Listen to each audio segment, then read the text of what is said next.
And he was the one who figured out that the companies had been stolen and transferred to the convicted murderer. He was the one who figured out that these judgments had been entered into, these huge billion-dollar judgments had been entered into against our companies. And he was the one who figured out that the police were the ones who had the documents that made this all possible.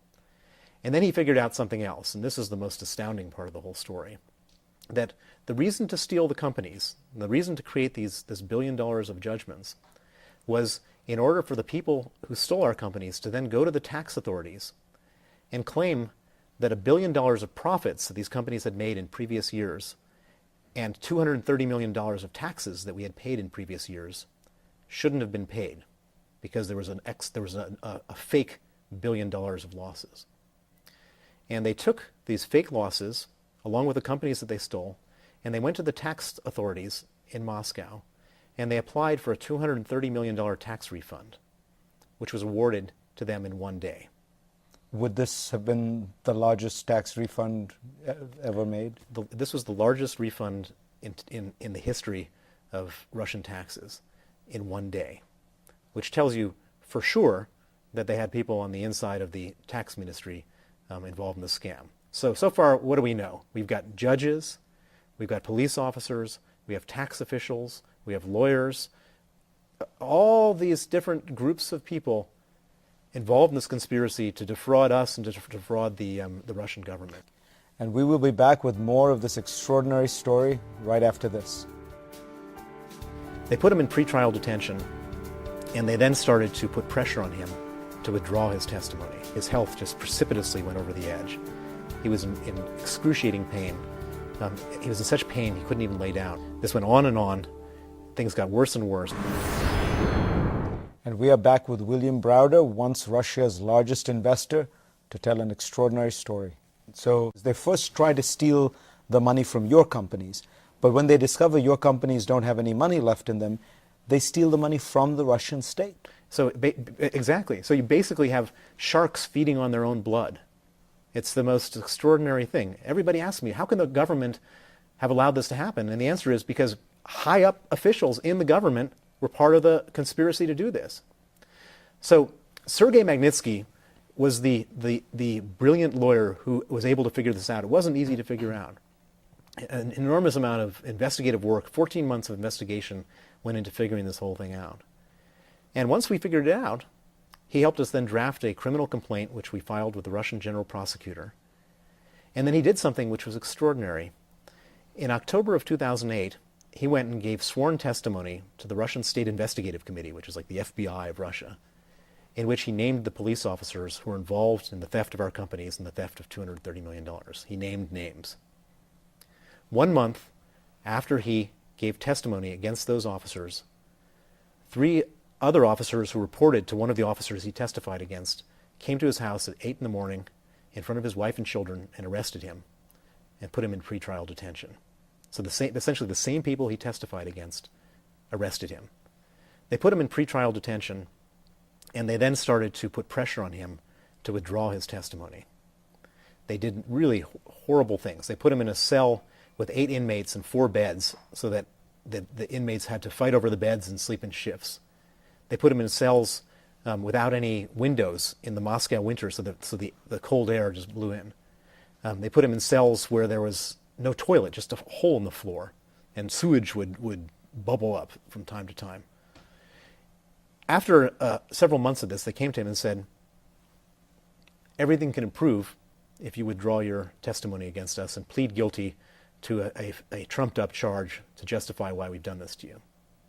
And Sergei was a man of intense integrity. He was the man who said, no, it doesn't matter what you do to me. I'm not going to withdraw my testimony. I certainly will not perjure myself. And so they put more pressure on him. They moved him from cell to cell to cell. I think he was moved more than 10 times in a very short period of time. And every time they moved him, they would lose his belongings, including one very crucial belonging, which was a water boiler, because the water is undrinkable in the prison. And they lost his ability to sterilize the water. And so after about 6 months of this, he started getting very ill. He started getting sick all the time. He lost 40 pounds. He had intense, excruciating stomach pains. And he was eventually given an appointment at the prison hospital and they said, it looks like you have pancreatitis and gallstones, and you should come back in about a month's time, and we'll do an ultrasound, and if nothing has improved, then we have to perform an operation. It wasn't an operation, it wasn't a complicated operation, but it was a life-saving operation. They came to him again and asked him to withdraw his testimony. He refused.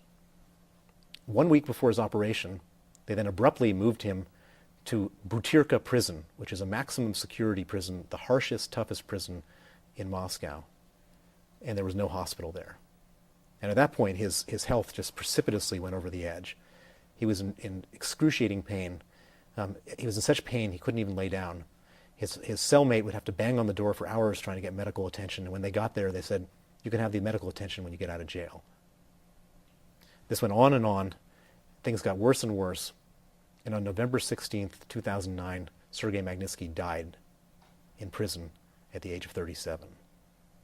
He was 37 years old. He was 37 years old. He was a lawyer, a father of two, married, and he died right in the heart of his life.